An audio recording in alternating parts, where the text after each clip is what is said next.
Hello everyone, I hope you all are doing great. तो video start करने से पहले मैं आपको कुछ बता दूं। मैंने एक ग्रुप बनाया हुआ है फेसबुक पे जिसका लिंक आपको डिस्क्रिप्शन में मिल जाएगा। तो वो उस ग्रुप पे मैं अपनी स्लाइड्स और पीडीएफ्स और प्रैक्टिस क्वेश्चंस मैं वहाँ पे शेयर करूँगा कि वहाँ पे थोड़ा शेयर करना कन्वीनियंट रहेगा। और तो लिंक आपको डिस्क्रिप्शन में मिल जाएगा, आप ग्रुप ज्वाइन कर सकते हैं। और अगर आपको कोई भी सजेशन है तो आप मुझे कमेंट में बता सकते हैं। तो चलिए बढ़ते हैं कोट की तरफ। आज का कोट है, words do not show your determination but words mixed with actions do. इसका क्या मतलब हुआ कि अब हमारी जो डिटर्मिनेशन है, हम किसी काम को करने के लिए हमारी विल पावर जो है वो कितनी है, वो सिर्फ वर्ड से शो नहीं होती है। हम किसी चीज़ को सिर्फ बताकर अपनी डिटर्मिनेशन को शो नहीं कर सकते।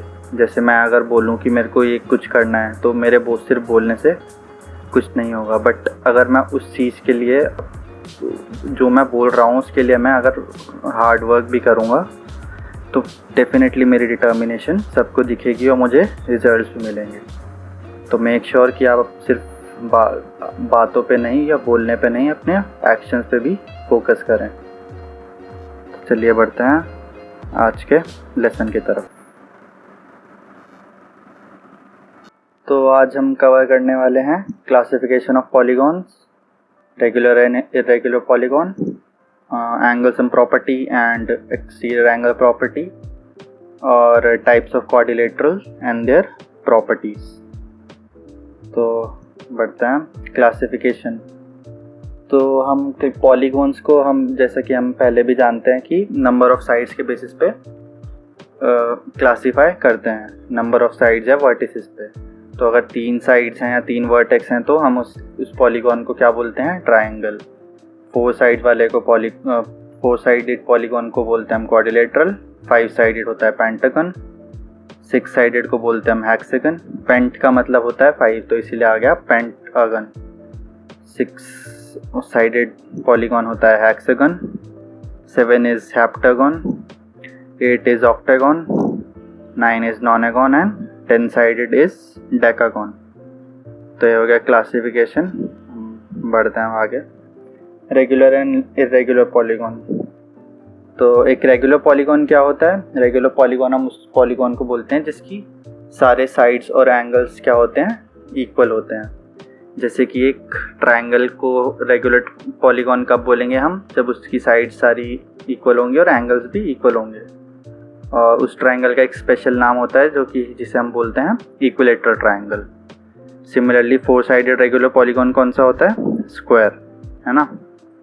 और 5 साइडेड और 6 साइडेड रेगुलर पॉलीगॉन्स भी आप इस डायग्राम में देख सकते हैं। और इरेगुलर पॉलीगॉन वही होते हैं जिनकी कोई भी एक साइड, एटलीस्ट एक साइड इक्वल बाकियों से अलग होती है, यानी अनइक्वल होती है, या कोई एक एंगल डिफरेंट होता है। लेंथ अलग डिफरेंट होगी तो एंगल तो डिफरेंट होगा ही होगा। Angle sum property. तो इसका ट्रायंगल के लिए तो हम एंगल सम प्रॉपर्टी देख चुके हैं कि क्या होती है। Sum of angles of a interior angles of a triangle is 180 degree. ये थी हमारी एंगल सम प्रॉपर्टी ट्रायंगल के लिए। अब हम आते हैं थोड़े आगे ज़्यादा साइड वाले पॉलीगॉन्स के लिए। तो 4 साइडेड पॉलीगॉन क्या हम बोलते हैं? क्वाड्रिलेटरल। क्वाड्रिलेटरल के लिए देखते हैं क्या होती है angle sum property. Big triangle में हमें पता है कि इंटीरियर एंगल्स का सम 180 होता है। और अगर हम एक क्वाड्रिलेटरल को डायगोनली डिवाइड करें 2 पार्ट्स में तो हमें उसमें एक क्वाड्रिलेटरल में 2 ट्रायंगल्स मिलेंगे। तो दोनों का सम, दोनों ट्रायंगल्स में का जो सम होगा इंटीरियर एंगल्स का वो 180 ही होगा, क्योंकि 2 ट्रायंगल हैं तो टोटल कितना हो जाएगा एंगल सम? 360 डिग्री। 2 × 180, है ना। तो इसीलिए क्वाड्रिलेटरल का जो एंगल सम होता है वो 360 डिग्री होता है। सिमिलरली हम 5 साइडेड 6 साइडेड पॉलीगॉन्स के लिए भी देख सकते हैं। 5 साइडेड का होता है 540 डिग्री और 6 साइडेड का होता है 720 डिग्री। इसमें देख सकते हैं, इसे फाइव साइडेड पॉलीगॉन होता है, तो उसको हम 3 ट्राइंगल्स में डिवाइड कर सकते हैं। अब एक ट्राइंगल का 180 होता है, तो 3 का हो गया 3 इंटू 180। 6 साइडेड पॉलीगॉन को हम 4 ट्राइंगल्स में डिवाइड कर रहे हैं, तो 4 इंटू 180। अब इसमें आप देख सकते हैं कि एक पैटर्न सा बन रहा है, जैसे 3 साइडेड पॉलीगॉन है ट्राइंगल, तो उसमें से हमने 2 साइड्स माइनस करी, कितना हो गया 1, और 1 इंटू 180 हो गया ट्राइंगल का angle sum.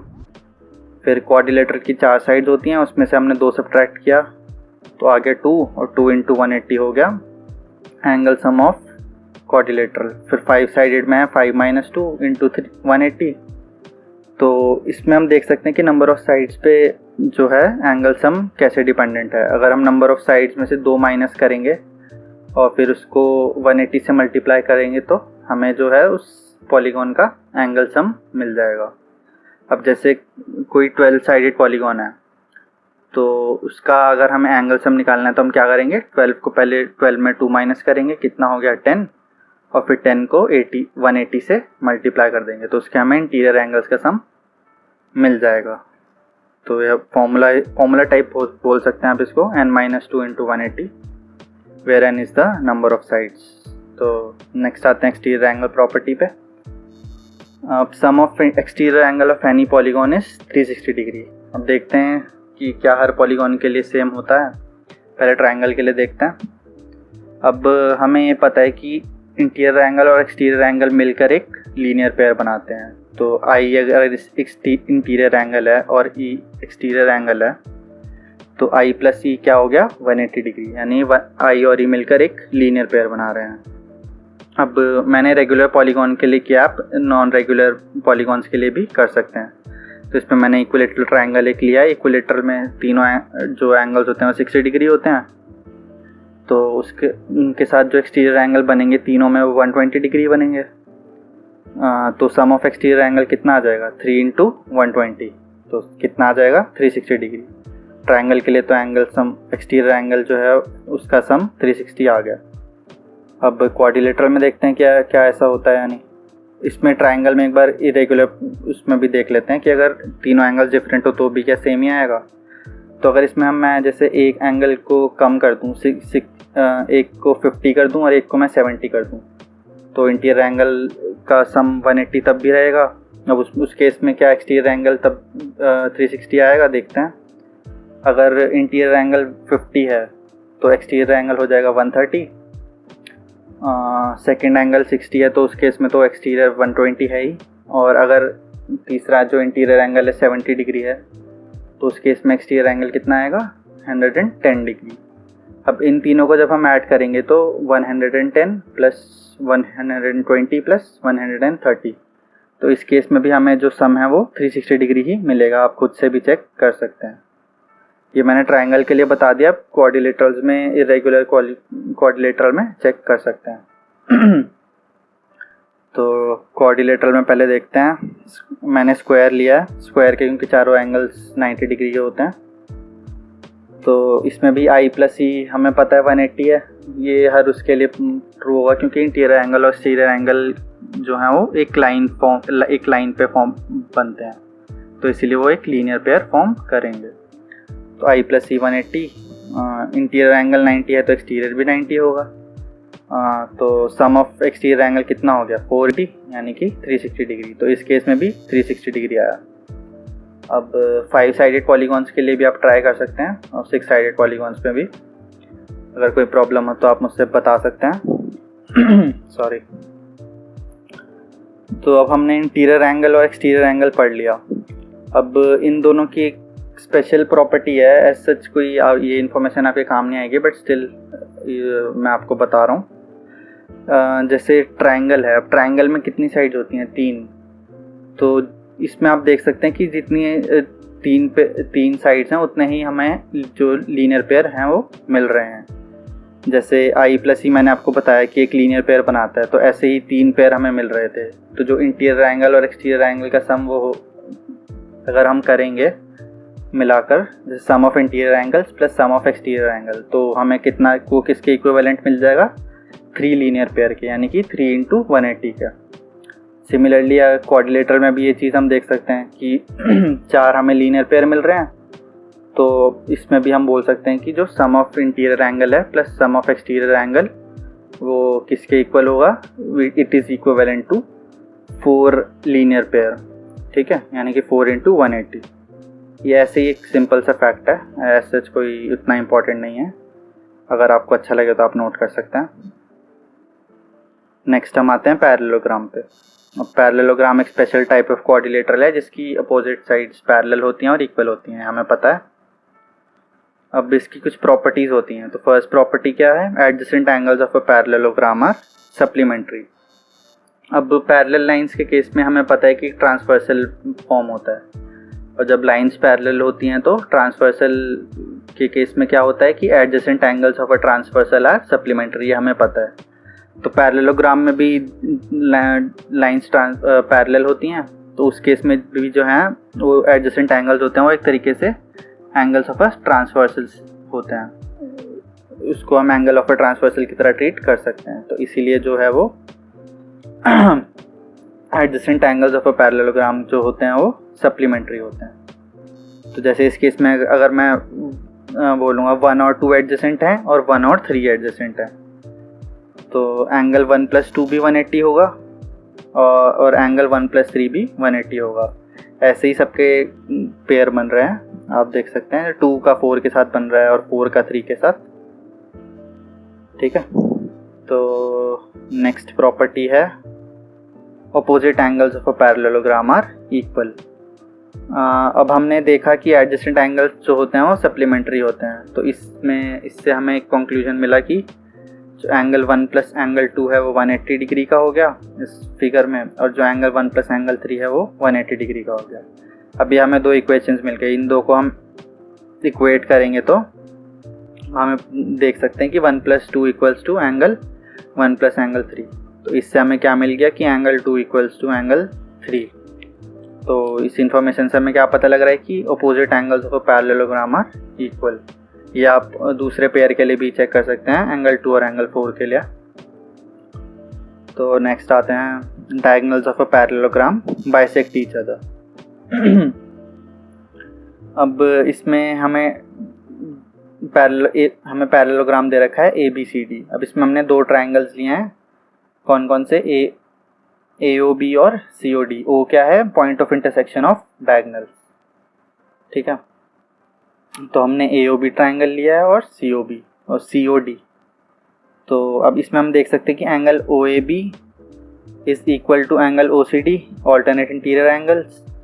Angle ODC equals to angle OBA, ये भी ऑल्टरनेट इंटीरियर एंगल है, और AB इक्वल्स टू CD, और क्योंकि ये दोनों अपोजिट साइड हैं एक पैरेललोग्राम की, तो ऐसे प्रॉपर्टी हम इसमें लगा के हम बोल सकते हैं कि triangle AOB is congruent to triangle COD, है ना। तो अब कॉन्ग्रुएंट हो गए तो इसके कॉरेस्पॉन्डिंग पार्ट्स हैं वो भी इक्वल होंगे, तो OA equals to OC and OB equals to OD using CPCT यानी कि corresponding parts of congruent triangles. Next आते हैं रोम्बस की तरफ। Diagonals of a rhombus bisect each other at right angles, that is diagonals are perpendicular bisector of each other. अब rhombus भी एक parallelogram ही होता है, तो इसके भी जो डायगोनल्स होंगे वो आपस में बाइसेक्ट करेंगे, बट इसमें एक और प्रॉपर्टी आ जाएगी, वो बाइसेक्ट ही नहीं करते, वो परपेंडिकुलरली बाइसेक्ट करते हैं। तो बाइसेक्ट हम कैसे करते हैं हमने देख लिया, परपेंडिकुलर बाइसेक्टर देखते हैं कैसे होते हैं रोम्बस में। Sorry, in triangle AOB and triangle AOD। अब इसमें हमने 2 ट्रायंगल्स लिए हैं, AOB और AOD। AO equals to AO, दोनों ट्रायंगल्स में कॉमन साइड है ये। AB इक्वल्स टू AD, क्योंकि diagonals of a parallelogram bisect each other, तो उस प्रॉपर्टी को यूज़ करके हमने OB इक्वल्स टू OD बोल दिया, और AB इक्वल्स टू AD, क्योंकि ये दोनों क्या हैं, sides of a rhombus, all sides of a rhombus are equal. तो triangle AOB is congruent to triangle AOD using SSS congruency criterion.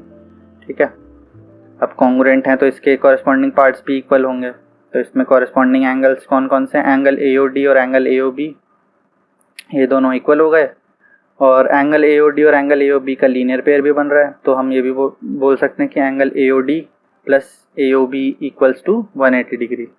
और क्योंकि दोनों इक्वल हैं तो दोनों का सम क्या होगा, दोनों का जो मेजरमेंट होगा कितना होगा, 90, तभी तो इक्वल भी होंगे और उनका सम 180 डिग्री आएगा, है ना। तो तब दोनों 90 डिग्री हैं तो हम बोल सकते हैं कि वो जो हैं वो पॉइंट ऑफ इंटरसेक्शन पे क्या है, परपेंडिकुलर हैं। तो इससे हमें पता लगता है कि जो डायगोनल्स हैं वो परपेंडिकुलरली बाइसेक्ट कर सकते हैं। ये आप AOB और BOC के उसमें भी ट्राई कर सकते हैं और बाकी BOC और COD के लिए भी ट्राई कर सकते हैं, सब में आपको परपेंडिकुलर ही मिलेगा। Next rectangle. रेक्टेंगल की क्या प्रॉपर्टी होती है कि diagonals of a rectangle are of equal length. तो इसमें हमें देखना है कि इसके डायगोनल्स इक्वल होते हैं या नहीं होते। तो रेक्टेंगल ABCD हमने लिया। अब इसमें दो ट्राइंगल्स मैंने कौन कौन से लिए, ADC और BCD, ठीक है। अब AD equals to BC, opposite sides of a rectangle equal होती हैं। CD equals to CD, common side है दोनों में। और angle ADC equals to angle BCD, दोनों परपेंडिकुलर होते हैं। 90 डिग्री का एंगल बनता है हर वर्टेक्स पे, तो एंगल ADC भी equals to angle BCD equals to 90 degree, ठीक है, क्योंकि दोनों वर्टेक्स पे ही फॉर्म हो रहा है। So triangle ADC is congruent to triangle BCD using SAS congruency criterion. तो इसमें भी कॉरेस्पॉन्डिंग पार्ट्स इक्वल होंगे, तो हम बोल सकते हैं कि AC equals to BD using CPCT, यानी corresponding parts of congruent triangles. Next square में आते हैं। अब स्क्वायर को आप एक स्पेशल रेक्टेंगल भी बोल सकते हैं, क्योंकि इसमें जो है सारी प्रॉपर्टीज होती हैं रेक्टेंगल की भी और राउंबस की भी। तो इसकी क्या प्रॉपर्टीज होते हैं देखते हैं। Its diagonal are of equal length and diagonal bisect each other at right angles, that is they are perpendicular bisector. तो डायगोनल्स इक्वल लेंथ होते हैं, जैसे कि हमने रेक्टेंगल में देखा, तो प्रूव आप कर सकते हैं। जैसे हमने रेक्टेंगल में किया था वैसे ही स्क्वायर कर सकते हैं। और इसके डायगोनल्स भी राइट एंगल पे एक दूसरे को बाइसेक्ट करते हैं। तो ये जैसे हमने रोम्बस में किया था उसी तरीके से हम सेम स्क्वायर के लिए भी कर सकते हैं। तो आज का क्वाड्रिलेटरल हमारा ख़त्म हो गया। अब इसके क्वेश्चंस, प्रैक्टिस क्वेश्चंस मैं ग्रुप पे डाल दूंगा, जिसका लिंक डिस्क्रिप्शन में है। और आपको नेक्स्ट टाइम से हम, ये तो हमारा हो गया बेसिक्स जो थे ज्योमेट्री के कंप्लीट। अब हम थोड़ा मूव ऑन करेंगे 9th क्लास के ज्योमेट्री पे, जिसमें थोड़ा ज्योमेट्री एडवांस्ड है और हम एप्लीकेशंस पे उस पर ज़्यादा फोकस करेंगे, एप्लीकेशंस और क्वेश्चंस पे। तो मेक श्योर आपने जो अभी तक पढ़ा उसको अच्छे से रिकॉल करें और उसको अच्छे से समझ लें, क्योंकि वो सारा आगे यूज़ होगा। तो इसीलिए आगे समझने के लिए पहले आप इसको अच्छे से समझ लें। चलिए आज के लिए इतना ही, मिलते हैं नेक्स्ट वीडियो में, बाय बाय।